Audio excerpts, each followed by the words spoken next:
Dear student, अभी हम लोग स्फेरिकल कैपेसिटर देख लेते हैं। और स्फेरिकल कैपेसिटर बचा हुआ था हम लोग का, तो आइसोलेटेड पेयर वो सारा देख लेते हैं और उसका कैपेसिटेंस कैसे फाइंड आउट करना है वो सब देख लेते हैं। तो जितने भी टाइप्स का स्फेरिकल में कैपेसिटेंस बनता है वो 1 बाय 1 हम लोग देख लेते हैं। तो सबसे पहले स्टार्ट करते हैं आइसोलेटेड से ही। तो जैसे एक हमने सपोज स्फेयर ले लिया, एक स्फेयर ले लिया, सपोज इसका जो रेडियस है वो r है, और अगर सिर्फ इसका कैपेसिटेंस पूछे, फ्री एयर है और फ्री स्पेस है,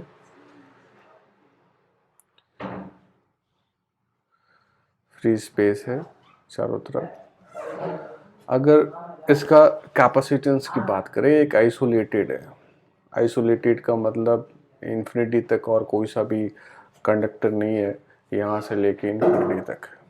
तो अगर ये कैपेसिटेंस है तो फाइंड करने का तरीका हमने बताया था कि चार्ज दे देते हैं। जैसे सपोज इसको हमने चार्ज दे दिया प्लस क्यू, ये प्लस डिस्ट्रीब्यूटेड हो जाएगा, यूनिफॉर्म रेडियस है तो यूनिफॉर्मली डिस्ट्रीब्यूटेड हो जाएगा। अब इसके जो लाइंस हैं यहाँ से ऐसे ऐसे जाएंगे, फील्ड जो होगा वो इधर से कहाँ तक जाएगा, अप टू इन्फिनिटी तक होगा। सपोज ये हमारा इन्फिनिटी है और इन्फिनिटी का जो पोटेंशियल होता है यही हमारा सपोज जो है वो इन्फिनिटी है, और यहाँ का जो पोटेंशियल एज्यूम किया जाता है वो क्या, 0 किया जाता है। तो कैपेसिटेंस फाइंड करने का एक जो मेथड था कि जो कैपेसिटेंस होता है वो कुछ नहीं, charge of capacitor divide by potential difference लिखते थे हम लोग। ये सब कैसे होता था, ये सब वर्क कर चुके हैं हम लोग लेक्चर में। पोटेंशियल डिफरेंस यही हमारा Q बाई वी हो जाता था। तो ये एक कैपेसिटर है। एनर्जी कहाँ से कहाँ स्टोर्ड है, इस सरफेस से। अगर मैं बोलूँ कि एनर्जी कहाँ से कहाँ स्टोर्ड है, तो इस सरफेस से लेके इन्फिनिटी तक का एनर्जी जो है वो स्टोर्ड है। तो यहाँ का तो पोटेंशियल मिल ही गया हमको, मुझे V=0। अब अगर यहाँ का पोटेंशियल मिल जाए मुझे, इसको सपोज V2 कर देते, इसको V1 कर देते, तो ये पता है मुझे Q divide by 4πε0r। Capacitance की अगर बात करें कि कैपेसिटेंस अब क्या होगा, तो यहाँ लिख सकते हैं हम लोग आराम से, C= चार्ज क्या दिख रहा है, Q। और अगर पोटेंशियल डिफरेंस डेल्टा V अगर बात करें, V अगर जो मैंने लिखा है यहाँ पे, तो V1 माइनस V2, तो उसका वैल्यू हो जाएगा Q डिवाइड बाई 4πε0r। तो ये हो गया हमारा Q डिवाइड बाई 4πε0r। तो यहाँ से इसका कैपेसिटेंस आइसोलेटेड का आ गया, कितना आ गया, 4πε0r। बेसिकली ये पहले भी हम लोग किए थे। तो चूंकि मैं यहाँ स्फेरिकल कैपेसिटर स्टार्ट कर रहा हूँ, तो 1 बाय 1 देखते जाते हैं अपन। ओके, तो अब इसके बाद जो है मैं दूसरा स्टार्ट करता हूँ। आइसोलेटेड तो एक हो गया, अब दूसरा स्टार्ट करता हूँ, और वहाँ पे हम लोग लेंगे पेयर में। अब लेंगे तो सपोज अब एक और स्फेयर ले लिया हमने, सपोज पेयर में। तो पहले हम लोग कॉन्सेंट्रिक लेते हैं। ओके, तो एक ये स्फेयर हो गया हमारा, और जो दूसरा स्फेयर है कॉन्सेंट्रिक में है, बनता नहीं ठीक से, दूसरा जो स्फेयर है कॉन्सेंट्रिक में है वो सपोज ये है, कॉन्सेंट्रिक है। इसका जो रेडियस है r1 है, और इसका जो रेडियस है हमारा r2 है, ऐसा है। तो सिर्फ ऐसे रख के छोड़ दिए है, कुछ बोला नहीं है, तो बहुत कुछ हो सकता है इसमें, बहुत केसेस बन सकते हैं। किसी को प्रॉब्लम में दिखा हुआ होगा कि इनसाइड वाले को अर्थ कर दिया जाता है, आउटसाइड वाले को अर्थ क्या कर दिया जाता है, या अर्थ नहीं किया जाता है, ऐसे ही कॉन्सेंट्रिक है। तो सब सारे केसेस में ना डिफरेंट कैपेसिटेंस हो जाएंगे। कॉन्फ़िगरेशन यही रहेगा, लेकिन कैपेसिटेंस जो है, अगर मैं अंदर वाले को अर्थ कर दूँ, बाहर वाले को अर्थ कर दूँ, तो फिर डिफरेंट डिफरेंट कैपेसिटेंस हो जाएंगे। वो इसलिए हो जाएंगे, फर्स्ट लेक्चर में बताया था कि किसी का जो कैपेसिटेंस है कैपेसिटर का, बेसिकली वो मैक्सिमम चार्ज कितना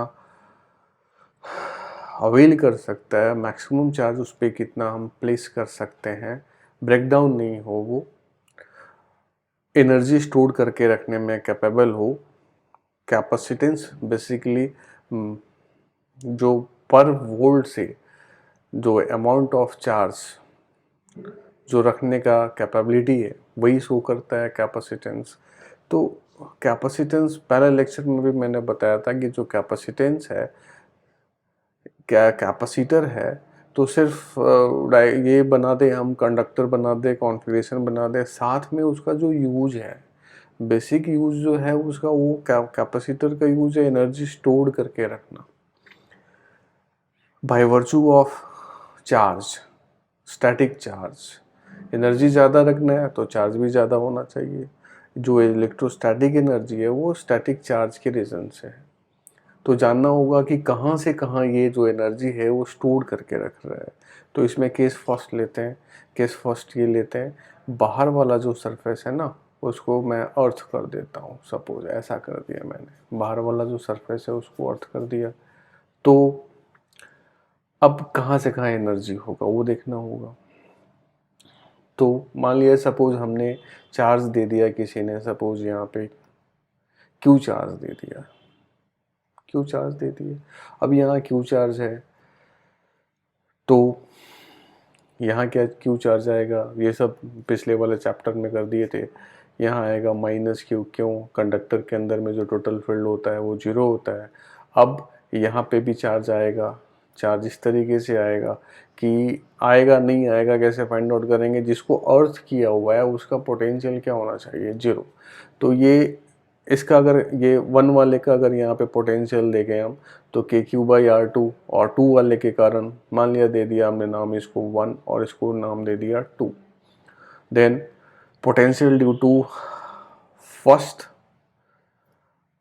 sphere at surface of two, वो होगा के q by r one. And potential due to itself sphere number two at that surface, वो हो जाएगा माइनस के क्यू अपॉन आर टू, दोनों का सम क्या हो जाएगा, जीरो। तो यहाँ पे जो चार्ज है वो क्या होने वाला है, जीरो। अब यहाँ से जो लाइन से ऑरिजिनेट करेगा प्लस से टर्मिनेट कर जाएगा माइनस पे। अब कोई फील्ड्स बाहर है क्या, नहीं है, बाहर कोई फील्ड्स नहीं है। तो इस कैपेसिटर का जो एनर्जी है वो कहाँ से कहाँ स्टोर करके रख रहा है, R1 से R2 बस। तो R1 से R2 का पोटेंशियल डिफरेंस फाइंड कर ले, चार्ज ऑफ कैपेसिटर दिख ही रहा है। अगर कोई बोलेगा यहाँ पे चार्ज ऑफ कैपेसिटर बता दूँ, ये सब कर चुके हैं। चार्ज ऑफ कैपेसिटर, तो चार्ज ऑफ कैपेसिटर क्या है, क्यू है। अब पोटेंशियल डिफरेंस अगर कोई पूछेगा पीडी इस कैपेसिटर का, तो V1 माइनस V2 ही करना पड़ेगा। V1 कितना है, Q divide by 4 pi epsilon not R1। V2 कितना है, Q divide by minus Q divide by 4 pi epsilon naught R2। अगर ये लिखे तो सही है क्या, गलत है। V1 वन का अगर मुझे पोटेंशियल चाहिए तो इस चार्ज के कारण भी है और इस चार्ज के कारण भी है, दोनों के कारण है। तो माइनस भी लिखेंगे Q divide by 4 pi epsilon not, और उसका कितना है, उसका है हमारा R2। और V2 की अगर बात करें तो माइनस Q डिवाइड बाई ये खुद के कारण और अंदर वाले के कारण बाहर में कितना हो जाएगा, Q divide by 4 pi epsilon naught R2। ये क्या हो जाएगा, कैंसिल। और सिंपल वे में भी कर सकते हैं हम लोग, इतना भी करने का जरूरत नहीं है। V2 का अर्थ कर दिए तो उसका तो पोटेंशियल जीरो ही है। V1 तो इसका खुद का तो पोटेंशियल होगा और इसका भी अंदर, ये अंदर जाएगा, ये हो गया। तो V1 माइनस V2 क्या हो गया, जो डेल्टा V है यही हमारा है V1 minus V2, delta V equal to V। तो V का वैल्यू क्या लिख देंगे, यही लिख देंगे V1 माइनस V2। तो V1 माइनस V2 कितना आने वाला है, V1 माइनस V2 जो यहाँ आने वाला है वो दिख रहा है कि Q को अगर कॉमन ले लिया हमने और 4 पाई एप्सिलॉन नॉट को भी कॉमन ले लिया, तो 1 upon R1 minus 1 upon R2, यही यूज कर देंगे। अब कैपेसिटेंस, कैपेसिटेंस की बात करें C, तो चार्ज ऑफ कैपेसिटर दिख रहा है Q है, ये सब सिखाया हुआ है। चार्ज ऑफ कैपेसिटर कैसे Q है, epsilon not 1/r1 minus 1/r2, ये कैंसिल आउट हो जाएगा। दिस इम्प्लाइज बोल सकते हैं, दिस इम्प्लाइज यहाँ बोल दिया C is equal to 4 pi epsilon naught, ऊपर क्या चला जाएगा r1 r2 और नीचे क्या हो जाएगा divide by r2 minus r1। एक दो कॉन्सेंट्रिक स्फीयर लिया हमने, inner radius r1 and outer radius r2। Capacitance find करना है, कर लिया। किस केस में, आउटर वाले सरफेस को हमने अर्थ कर दिया, कर लिया।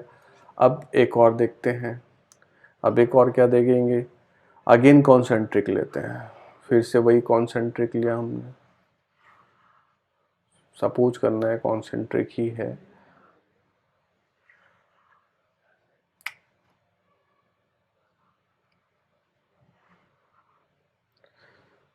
नहीं लग रहा है ना, ओके लास्ट टाइम ट्राई करते हैं, बस ये लास्ट हुआ नहीं है। अच्छा इस बार ट्राई कर लेते हैं, इस बार तो बन जाओ भैया। हाँ बन गया। सपोज कॉन्सेंट्रिक है, मेरा ड्राइंग उतना अच्छा नहीं है, r1 r2 ये कॉन्सेंट्रिक है। इनर वाले को अर्थ कर दिया, अब यहाँ पे किसको अर्थ कर दिया, इनर वाले को सपोज अर्थ कर दिया, अर्थिंग का ये है सिंबल, अर्थ कर दिया इनर वाले को। अब इसका कैपेसिटेंस क्या हुआ, अब अगर चार्ज हम देंगे तो देखना पड़ेगा कि कहाँ से कहाँ तक किस तरीके से है, कहाँ से कहाँ एनर्जी स्टोर करके रख रहा है, वहीं से वहीं पे होगा। तो अब अगर इसका हम बात करें तो इसका चार्ज दे कि नहीं फाइंड आउट करें। अगर सिंपल अगर अपन हम देख ले पहले, तो एक यहाँ जैसे थोड़ा और डेप्थ में चले जाते हैं कैसे, अब सपोज यहाँ पे अर्थिंग क्या हुआ है, तो यहाँ सपोज किसी ने यहाँ पे क्यू चार्ज दे दिया, ओके क्यू चार्ज दे दिया, तो यहाँ का के क्यू बाई आर और यहाँ का के क्यू बाई R2 पोटेंशियल होगा। अब यहाँ पे भी कुछ चार्ज आना चाहिए, तभी तो यहाँ का इस सरफेस का पोटेंशियल क्या होना चाहिए, 0। तो सपोज यहाँ पे क्यू चार्ज आया और इसने लिया दिया ये स्मॉल क्यू, तो अगर इसका मुझे यहाँ 1 कर देता हूँ, 2 कर देता हूँ, अगर V1 का मुझे 0 चाहिए, तो यहाँ से बोल सकते हैं क्या कि Q divide by 4 pi epsilon not R1 and plus Q divide by 4 pi epsilon naught R2 का वैल्यू क्या होना चाहिए, 0। तो यहाँ से अब ये बोल सकते हैं कि जो स्मॉल q है हमारा वो क्या है, minus Q1 R1 divide by R2। ये स्मॉल q आ गया, ये स्मॉल q आ गया। तो कैसे कैसे होगा, अब इसके अंदर तो फील्ड होता ही नहीं है ना, तो ये यहाँ पे हमारा प्लस q आएगा, यहाँ पे हमारा इंड्यूस होगा माइनस q, और बाकी बचा हुआ जो है चार्ज वो बाहर ही रह जाएगा। तो बाहर कितना, q प्लस q, यही हो गया q प्लस q। यानी अगर मैं देखूँ तो यहाँ पे दो कैपेसिटर बन रहे हैं। एनर्जी जैसे जैसे होता है, जैसे यहाँ से यहाँ एक फील्ड से ऐसे जाएंगे प्लस से माइनस की तरफ, तो यहाँ पे भी है, लेकिन वही फील्ड्स चार्ज अब अलग है ना ऑरिजिनेट करने वाला, तो charge is directly proportional to number of lines. तो अब बाहर में जो लाइंस जाने वाला है वो दूसरा है, नंबर भी उसका चेंज हो जाएगा। तो अब ये एनर्जी कहाँ से कहाँ, इस केस में अगर मैं हम लोग देखें तो एनर्जी कहाँ से कहाँ तक स्टोर करके रख रहा है, एक R1 से R2 और दूसरा क्या R2 से इन्फिनिटी, यही ओके। अब इसको अगर बनाना है मुझे, तो एक और टर्म मुझे ये दिख रहा है क्या कि इसका पोटेंशियल क्या है, R1 वाले का 1 का पोटेंशियल अगर V1 का बात करूँ तो क्या है 0, और दूसरा V इन्फिनिटी का भी क्या है 0। तो ये अब अगर ये वाला जो दूसरा सरफेस है V2, तो ये कुछ ऐसा नहीं हो गया कि इसका अगर मैं नाम दे दूँ V और इसका नाम दे दूँ V1 0, और ये तो ये ऐसा नहीं दिख रहा है, इसका तो V हो गया, अब इसका पोटेंशियल क्या हो गया 0, और इसका भी पोटेंशियल क्या हो गया 0। ये कहाँ वाला है, ये है हमारा R1 वाला, ये कहाँ वाला है R2 वाला, और ये कहाँ वाला है इन्फिनिटी वाला, ऐसा तो बोल सकते हैं ना।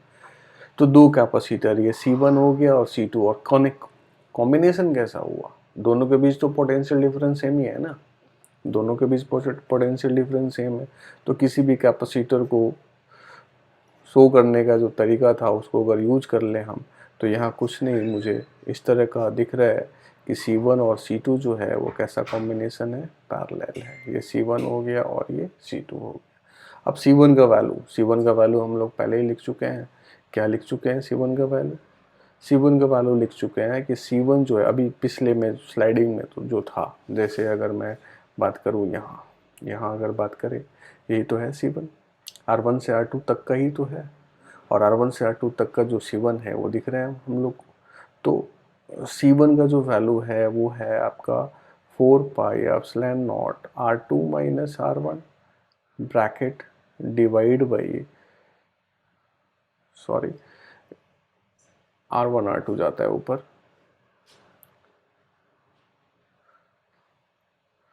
4 pi epsilon not R1 R2 and divide by R2 minus R1।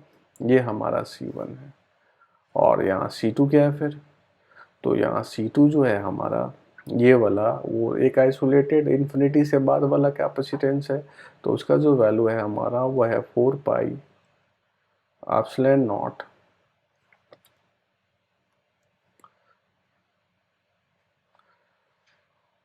जो C2 का वैल्यू है वो है हमारा 4 pi epsilon not multiply R2। अब दोनों कैसा कॉम्बिनेशन है? पैरेलल है, तो 4 पैरेलल कॉम्बिनेशन यूज कर सकते हैं हम लोग। क्या होगा? C1 plus C2। तो C का वैल्यू C1 प्लस C2 अगर ऐड कर देते हैं तो कॉमन क्या आने वाला है? कॉमन आने वाला है 4 pi epsilon naught R2 common आ गया, और वहाँ से क्या हो गया 1, और यहाँ से क्या हो गया, यहाँ से आ गया R1 divide by R2 minus R1। तो जो C का वैल्यू है वो हो गया 4 पाई एप्सिलॉन नॉट, और इसको अगर इधर भेज दे R2 तो R1 कैंसिल आउट हो जाएगा, तो ये बचेगा क्या, R2 square divide by R2 minus R1। Parallel combination है हमारा। ओके, तो ये हो गया, हमने एक बार इनसाइड वाले को अर्थ किया, एक बार आउटसाइड वाले को अर्थ किया। और अगर अर्थ नहीं करते, दोनों को ऐसे ही कॉन्सेंट्रिक छोड़ देते, तो पूछता कि फिर किसका का कैपेसिटेंस फाइंड करना है। अगर कुछ नहीं बोला है तो फिर बताया था कि जब पेयर में होता है तो हमेशा in between them he capacitance को फाइंड आउट करना चाहता है। तो in between capacitance R1 R2 वाला फिर से वही हो जाएगा। कौन सा? इसके पहले वाला जो सेकंड वाला जो था, बाहर में क्या है, अर्थिंग किया हुआ है। अब कॉन्सेंट्रिक नहीं, अब एक और केस करते हैं, बाहर ले जाते हैं। ओके, तो एक और स्लाइडिंग कर लेता हूँ मैं। अब क्या किया हमने कि अब जो है हमारा एक जो तीसरा केस है, ये हमने R1 ले लिया, और ये हमने दो स्फेयर है डिफरेंट डिफरेंट रेडियस का, इन दोनों के बीच का सपोज जो डिस्टेंस है मैंने ले लिया है R, ये डिस्टेंस ले लिया है। अब ये ऐसा कुछ दिया हुआ है, अब इसमें केस वाइज कर लेंगे। R greater than R1 R2 है तो क्या हो जाएगा, अगर ग्रेटर देन नहीं है तो क्या हो जाएगा, ऐसा कुछ कर लेंगे। तो अब अगर इसका मैं नाम दे दूँ 1 और इसका नाम दे दूँ मैं 2, ओके, तो यहाँ पे अगर मुझे कैपेसिटेंस फाइंड करना है, ओके, अब आगे ये R1 और ये R2 बीच का डिस्टेंस आ रहा है, केस आगे कर लेंगे। अगर R हमारा बहुत बड़ा है या छोटा है compare to R1 and R2, तो उसके अकॉर्डिंगली यहाँ पे दो केस हो जाएगा। अब दो स्फेयर है, दो कंडक्टर है, तो क्या बोला था, दो कंडक्टर अगर है तो साइलेंट होता है कि कैपेसिटर जो कैपेसिटेंस फाइंड आउट करना है, जो एनर्जी स्टोर करके रख रहा है, वो इन बिटवीन द कुछ नहीं बोला हुआ है, किसको अर्थिंग करना नहीं करना ये कुछ नहीं बोला हुआ है। तो इन बिटवीन द कंडक्टर्स की एनर्जी स्टोर करने में जो कैपेसिटर का यूज है उसी का कैपेसिटेंस फाइंड करना है। तो यहाँ पे मुझे अगर सिर्फ इन दोनों का कैपेसिटेंस फाइंड करना है तो ज़्यादा सोचना ही नहीं है मुझे कि Q1 और Q2 दो, सीधे क्या करना है, इसको हमने प्लस Q दे दिया और इसको हमने माइनस Q दे दिया। ये हमारा V1 है और ये हमारा V2 है। अगर कोई हमसे पूछता है कि चार्ज ऑफ कैपेसिटर क्या है, चार्ज ऑफ कैपेसिटर तो क्या दिख रहा है, क्यू दिख रहा है, चार्ज ऑफ कैपेसिटर क्यू दिख रहा है। V1 कोई पूछता है तो Q divide by 4 pi epsilon not multiply R1, उसका भी तो होगा तो minus Q divide by 4 pi epsilon not R। V2 अगर पूछेगा तो खुद का minus Q divide by 4 pi epsilon naught R2, इसका भी तो होगा plus Q divide by 4 pi epsilon not R। अब अगर कोई हमसे पूछता है डेल्टा V बता दो, मतलब V1 माइनस V2, वही जो V फाइंड आउट करने वाले थे, तो V का वैल्यू क्या लिखना चाहिए, सब्सट्रैक्ट कर देंगे तो क्या आने वाला है, ये Q divide by 4 pi epsilon not common हो जाएगा, 1 upon R1 minus minus plus 1 upon R2, और ये माइनस ही रह जाएगा, माइनस 2 डिवाइड बाई R, ये आने वाला है हमारा। अब अगर कोई हमसे कैपेसिटेंस पूछता है यहाँ पे, अब अगर हमसे कोई कैपेसिटेंस पूछता है तो C equal to q divide by V का यूज कर लेंगे, तो इसका यूज कर लेते हैं हम लोग। तो C जो है हमारा यहाँ पे Q and divide by V क्या था, Q divide by 4 pi epsilon naught 1 upon R1 plus 1 upon R2 minus 2 upon R, ये Q कैंसिल आउट हो जाएगा। दिस इम्प्लाई C यूज कर सकते हैं 4 pi epsilon not divide by 1 upon R1 plus 1 upon R2 minus 2 upon R, ये हमारा C आ गया यहाँ से। अब इसमें केस फर्स्ट सपोज कर लेता हूँ मैं यहाँ पे सपोज केस फर्स्ट, जनरल हमारा आ गया, केस फर्स्ट जो R है वो मच ग्रेटर देन जो है वो R1 एंड R2, दोनों से अगर बहुत बड़ा है, अगर दोनों से बहुत बड़ा है तो ये टर्म जो है वो क्या हो जाएगा, रेसिप्रोकल, बहुत छोटा हो जाएगा, तो ऐड और सब्सट्रैक्ट करने में क्या है, वैल्यू चेंज होगा, नहीं होगा। तो अगर ये केस लगा दे अपन, बहुत बड़ा है तो ये हो जाएगा 4 pi epsilon naught 1 upon R1 plus 1 upon R2, और सिंपल भी हम लोग लिख सकते हैं। अगर बहुत बड़ा है तो एक के कारण ही उसी का पोटेंशियल लिखेंगे, दूसरे के कारण नहीं लिखेंगे, वेरी हाई डिस्टेंस पे है तो वो खुद से जो है R वाला टर्म है ना वो चला जाएगा, बस R1 वाला रहेगा और R2 वाला जो पोटेंशियल है वही रहेगा। अब अगर यहाँ पे हम केस 2 की बात कर लेते हैं, अब अगर यहाँ पे केस 2 की बात कर ले, क्या ऐसा भी तो हो सकता है केस 2 जो है वो R जो है बहुत छोटा है R1 एंड R2 से, छोटा अगर है तब तो फिर ये बहुत बड़ा हो जाएगा,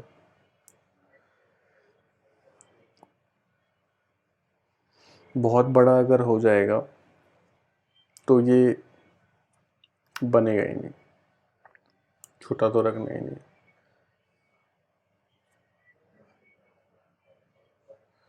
केस टू यही हमारा जनरल वाला है। जनरल वाला क्या है कि R बहुत बड़ा नहीं है और बहुत छोटा हो जाएगा तो क्या हो जाएगा, अगर R बहुत छोटा हो जाएगा ना, अब बहुत छोटा क्या कर सकते हैं, R को टच कर देंगे, 10:0 अगर है तो टच हो जाएगा तो कैपेसिटर होगा क्या, फिर तो पैरेलल प्लेट कैपेसिटर नहीं बनेगा ना, एक फिर वो टच हो गया, एक आइसोलेटेड हो गया, अब यहाँ से लेके कहाँ तक, इन्फिनिटी तक, ये कॉन्फ़िगरेशन रहेगा ही नहीं फिर। तो पहला केस हो गया R बहुत बड़ा है, और दूसरा केस R बहुत बड़ा नहीं है। जनरल अगर हम बात करते हैं तो जो R है वो बहुत बड़ा जो है वो नहीं है R1 एंड R2 से, तो फिर ये वाला एज इट इज़ यहीं पे छोड़ देंगे। क्या रखेंगे हम अपना C is equal to 4 pi epsilon naught 1 upon R1 plus 1 upon R2 minus 2 upon R। Clear है। तो अगर हम बैक जाके देखें कहाँ से स्टार्ट किया थे हम लोग, अगर बैक जाके देखें तो हम लोग आज स्टार्ट किए थे यहाँ से, एक आइसोलेटेड लिया था सिंगल, उसका कैपेसिटेंस फाइंड आउट कर लिया हमने। दूसरा लिया था पेयर में लेना स्टार्ट किया, कॉन्सेंट्रिक लेकिन बाहर में अर्थ किया, तो in between the R1 and R2 surface के बीच में ही उसका कैपेसिटेंस था और वो हमने फाइंड कर लिया। इसके बाद जो दूसरा केस था वो हमने इनर वाले सरफेस को अर्थ कर दिया था, तो ये जो एनर्जी स्टोर करके रख रहा था in between the surface and also outside the outer surface. ये भी और दोनों क्या देखा हमने, पैरेलल में था। पैरेलल में था तो पैरेलल का जो कैपेसिटेंस है उसको ऐड कर दिया, ऐड करने के बाद जो आ गया उसको यूज कर लिया। दूसरा बाहर कर दिया, बीच का डिस्टेंस आ रहा है, इसमें दो केस, एक जनरल वाला केस दो हो लेंगे ना, एक बोल दे तो वो ले नहीं सकते, दो केस, एक जनरल बोला नहीं हुआ है आर बहुत बड़ा है या छोटा है या क्या है तो जनरल ले लिया। दूसरा अगर मेंशन है कि R much greater than R1 and R2 तो फिर दूसरा केस हो जाएगा। तो स्फेयर का, स्फेरिकल कैपेसिटर का जितने टाइप्स का जनरल कैपेसिटेंस हो सकता था वो हमने कर दिया। ठीक है, थैंक यू।